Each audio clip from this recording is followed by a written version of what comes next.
Você já se perguntou como a história pode ter sido escrita antes mesmo de acontecer? Hoje, vamos abrir as páginas do livro de Daniel para desvendar uma das profecias mais detalhadas e impressionantes de toda a Bíblia. Uma profecia que conecta Alexandre, o Grande, a um tirano terrível e aponta para o nosso futuro. No auge do seu poder, quando o mundo parecia pequeno demais para a sua ambição, o grande chifre se quebrou. Alexandre, o Grande, o jovem, rei da Grécia, que como um bode veloz, voou sem tocar o chão para derrubar o poderoso Império Medo-Persa, representado pelo carneiro de 2 chifres. Em apenas uma década, ele conquistou o mundo conhecido. Mas então, no topo de sua glória, aos 32 anos de idade, ele morreu. Não foi em batalha, não foi por uma espada inimiga, foi uma febre súbita, em Babilônia, cumprindo exatamente a previsão de Daniel. Capítulo 8.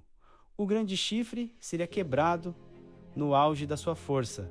A profecia de Daniel não parou por aí. Ela previu que no lugar daquele chifre quebrado, 4 outros chifres menores se levantariam, mas sem a mesma força do primeiro. E a história confirma isso com uma precisão cirúrgica. Com a morte de Alexandre, sem deixar um herdeiro forte para manter seu império unido, seus generais, conhecidos como os diádocos, travaram uma guerra brutal pelo poder. 5 líderes principais disputaram os despojos do império: Antígono, Ptolomeu, Seleuco, Lisímaco e Cassandro. A história deles é marcada por traição e violência. Cassandro, por exemplo, foi cruel o suficiente para exterminar toda a família de Alexandre, garantindo que nenhum herdeiro legítimo pudesse reclamar o trono. Ao final dessa sangrenta disputa, o vasto território de Alexandre foi dividido em 4 reinos principais, exatamente como Daniel havia previsto séculos antes.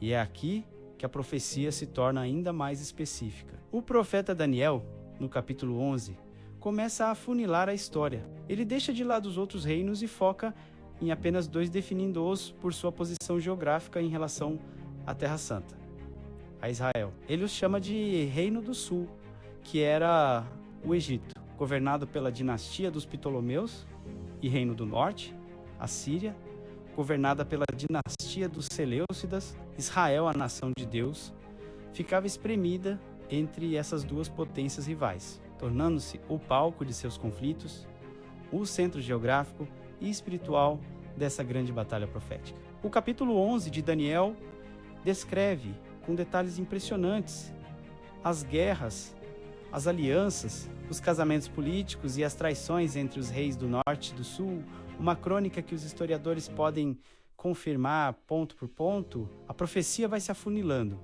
nivelando a história, até chegar a um personagem específico, uma figura sombria que sairia da linhagem do Reino do Norte. Daniel o descreve como um homem vil, um mestre de intrigas que obteria o reino por meio de adulação e engano. E a história nos apresenta esse homem, Antíoco IV Epifânio. O nome Epifânio significa Deus Manifesto, um título arrogante que ele deu a si mesmo. Ele é, sem dúvida, o maior protótipo do anticristo em todo o Antigo Testamento. Antíoco não estava satisfeito em apenas governar. Ele tinha um ódio profundo pela fé judaica e por seu Deus. Seu objetivo não era apenas conquistar a terra, mas destruir a alma do povo de Deus.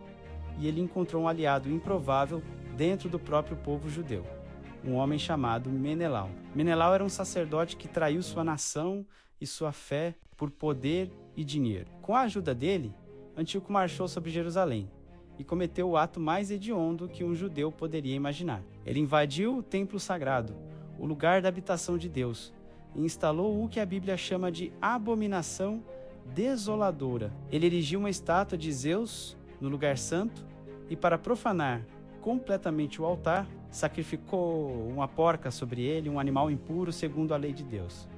Ele proibiu a circuncisão, queimou cópias da Torá e torturou brutalmente qualquer um que se recusasse a abandonar sua fé. Ele queria apagar a identidade do povo de Deus para sempre. Mas a tirania sempre encontra resistência. Babilônia e todos os seus herdeiros espirituais, todos os impérios que se levantam contra Deus, eventualmente encontram um povo que não se dobra. Em uma pequena vila, um sacerdote idoso chamado Matatias e seus 5 filhos se recusaram a obedecer. Eles deram início a uma revolta que parecia impossível, liderados por Judas, apelidado de Macabeu, que significa o martelo. Um pequeno grupo de guerrilheiros judeus enfrentou o poderoso exército seleucida. Contra todas as probabilidades, contra um exército profissional e bem equipado, os macabeus venceram. Eles reconquistaram Jerusalém, purificaram o templo profanado e reacenderam a Monurá, o candelabro sagrado. Essa vitória milagrosa é celebrada até hoje pelos judeus na festa de Hanukkah, a festa da dedicação. E qual foi o fim de Antíoco Epifânio, o homem que se autoproclamou Deus manifesto, tão vil quanto a sua vida? A história, tanto bíblica quanto secular, relata que ele foi acometido por uma doença terrível. Ele foi consumido vivo, de dentro para fora, por vermes. Ele morreu em agonia terrível.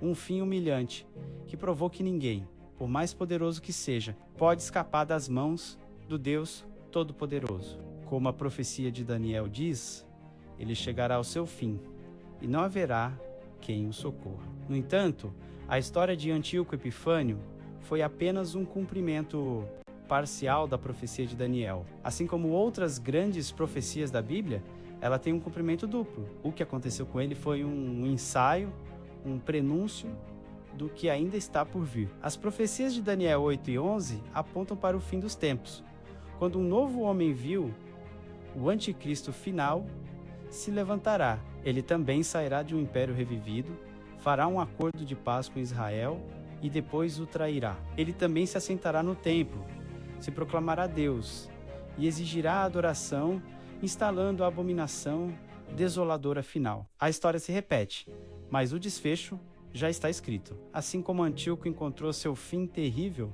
o último tirano também será destruído, mas não por mãos humanas. O grande chifre de Alexandre se quebrou. Os 4 chifres de seus generais se enfraqueceram. O chifre pequeno e vil de Antíoco foi aniquilado. Todos os impérios humanos, não importa quão poderosos, eventualmente caem. Mas a profecia de Daniel revela uma última visão.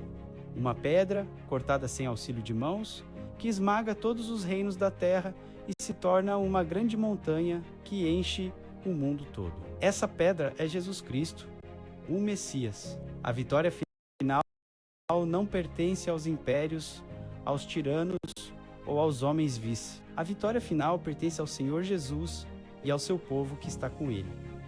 A história humana está caminhando para o seu clímax. E a pergunta que fica é: de que lado você estará quando o desfecho chegar? Você está pronto para o rei que reinará para sempre? Obrigado por assistir. Se este vídeo te abençoou e abriu seus olhos para a profundidade da profecia bíblica, não se esqueça de curtir, compartilhar e se inscrever no canal para mais estudos como este. Que Deus te abençoe grandemente